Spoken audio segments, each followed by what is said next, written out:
Did it just start? I'm not sure, but hi, welcome. Come on in. I already have a comment from Mr. Yamazaki. Yamazaki-san, おはようございます。ありがとうございます。今日は、ゲームオールのソナタですね。Alright. And I have, look, I have 10 people. That's awesome. It's great. Hello, come on in. I hope you can see me okay. There we go. Alright, well, I'm just gonna start chatting. Alright, so welcome to KeikoTube number 8? Yeah, number 8, yes.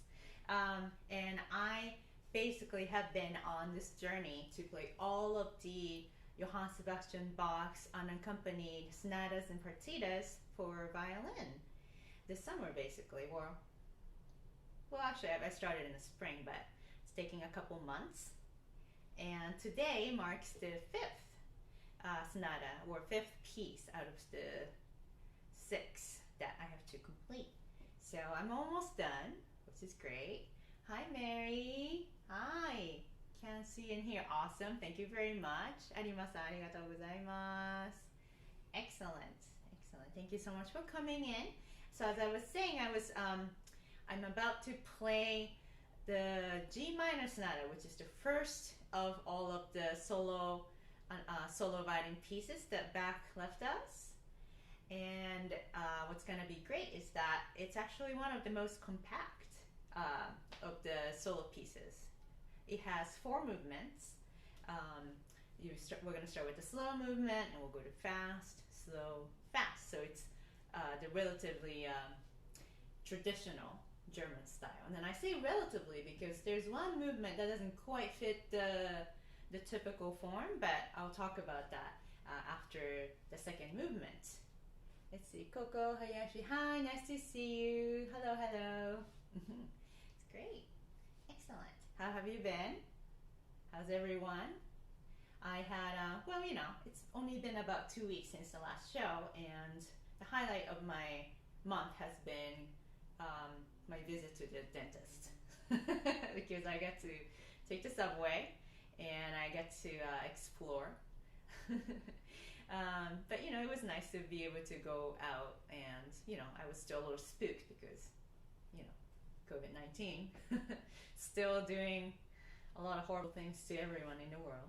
But I am glad that things are starting to open up in New York, and I am sure that wherever you are, things are getting a little bit better too. I know that Tokyo had a little bit of a spike, but that's really nothing compared to what we're going through in America. So anyway, I'm going to start with the first movement, Adagio, of the Bach G minor sonata for solo violin.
so that was the first movement of the Bach Solo Sonata for Violin in G minor. And the movement was titled Adagio. It's just a beautiful slow movement. And this was actually the very first Bach that I learned as a student. And I found my music from that time, and it looks awful, so I'm going to show you. I'm also going to take my sweater off because now I'm hot. You know, I was freezing before, now I'm hot. Okay, so this is my Bach. As you see, the top page just fell off because I used it so much, and this is pretty embarrassing. So this is how I marked my music back then. I don't know if you can see it clearly, but it's just way too much writing. And you know, I was young, so I wrote a bunch of things. Here we go. A bunch of things in Japanese, and one of the comments is play beautifully, which is duh, right? Anyway, why is my camera off focus right now? Come on. I did something stupid, didn't I? Well, hopefully it's going to focus back me. Here we go. Here we go. That looks much better. Excellent. Oh, I'm getting a few more comments here. Hello. Thank you, Mary. So lovely. Thank you. Oshi-san, arigatou gozaimasu. Coco, thank you very much. Hi, George. Hi, nice to see you. Happy belated birthday. All right. It's so nice to have my friends and family watch me play. As you know, all of the concerts evaporated with the COVID disaster, and you know, I've been just feeling a little isolated. So it's nice to have this opportunity to just, you know, share awesome music with you guys. You know, it's just I miss it a lot, and I really miss playing with other people, and hopefully that's going to be a thing of the past very soon. All right, so here comes the second movement, which is the fugue. The fugue is something, it's a contrapuntal writing, and what's contrapuntal? It basically means that you have a figure, and then whatever the musical figure, this other parts we're going to imitate, and they're going to weave this beautiful music together. It's kind of like a round, but much less strict than a round. And here it is. Itchy nose. Okay, better.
that was the fugue, which is the second movement of the Johann Sebastian Bach Solo Sonata number 1.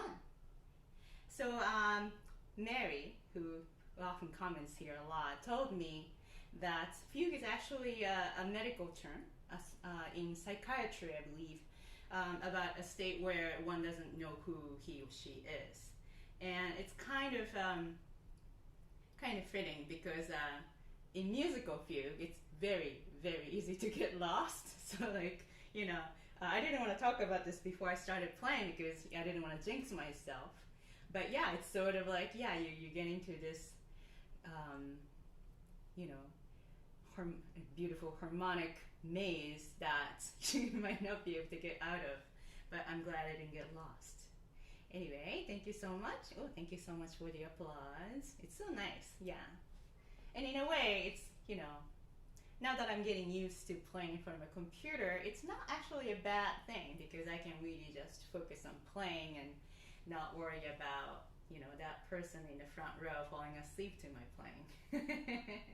You might be falling asleep, but I don't know. You know, ignorance is bliss, right? Excellent. All right, now let's keep going. Now I'm going to talk about the next movement, which is Sicilian or Siciliano, depending on what language you're reading. But it's basically a dance, a traditional dance that is that has been around in Sicily, which is the little island off of Italy, and it has this beautiful lilting rhythm. Yam, ba bum, yam, ba bum. Yum, ba-bum, yum, ba-bum. You'll definitely hear that. But what's interesting about this movement is that the fact that the Bach threw this movement in this sonata, because when you look at all of the movements of the sonatas and partitas, you would notice right away that sonatas are the serious stuff, you know, where you have adagio and fugue, and presto, and maybe more allegro or something like that. So you have, you know, very straightforward music movements, whereas partitas are dances, right? So we've had the gavottes, we had the minuets, we've had the bourrée, you know, all sorts of things. So the dances are supposed to happen in partitas, but this one, Siciliano, actually is included in the first sonata, which I think is really lovely. And my guess is that Bach just, you know, decided to throw it in because it's beautiful. I mean, but also another funky thing is he writes this piece in F major, but it's actually in B flat major.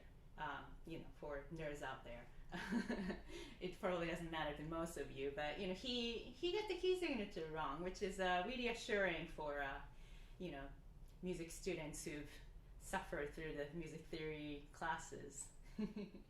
Anyway, I'm going to play the Siciliano, or Sicilian, whatever you say, and I'm about to start.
probably danced, right? Apparently it's still being danced nowadays at weddings and such in Sicily, which, by the way, is one of my bucket list destinations. I would love to visit Sicily and Capri Island in Italy. I've heard that their lemons are really wonderful, and there's a beautiful cave that you kind of go in there with a boat called the Blue Cave. So that'll be a really nice thing to do after all these craziness is over. Thank you so much. Thank you for listening. Yeah, excellent. All right, so as I told you, this sonata is super compact. We are almost done here. And I am going to play the last movement for you, which is titled Presto. And there's really nothing particularly unique in terms of like side stories and stuff about this movement, but it's a super duper cool movement. It's really cool. I love it. Just can't beat it, you know? Oh, is this, hi. Is this Alia's mom? Hi, nice to have you here. Hi. Yeah. A lot of my Instagram people are here. That's awesome. And thank you for watching it, even though it's in English. There's another one in Japanese tonight in your time zone at 10 p.m. Hi. Hi. All right, so let's do the Presto because it's really cool. But the thing is, like, I've gotten so excited to play this. I've been taking it too fast. I have to calm down.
Concludes the Sonata number 1 by Johann Sebastian Bach.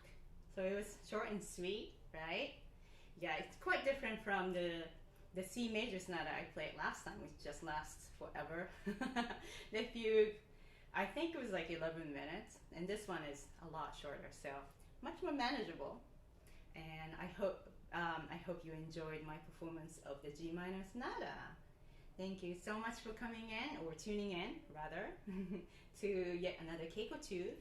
This was the 8th of my live streaming concert on YouTube, and you just heard me play the 5th out of the 6 unaccompanied piece by Johann Sebastian Bach. Thank you so much, everyone. Thank you. All right, so of course, basically I'm done playing, but I actually prepared a tiny little Japanese song arrangement for someone who I know is tuning in, and please feel free to stay if you're interested. Last time I did another one, and that was actually pretty well received, which I was very happy about. And this one is a different song called Furusato, which means my hometown. But I made it kind of hard for myself, so hopefully I'll do okay.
Thank you for listening. That was the arrangement of a Japanese, I guess it's a folk song called Furusato, which means my hometown.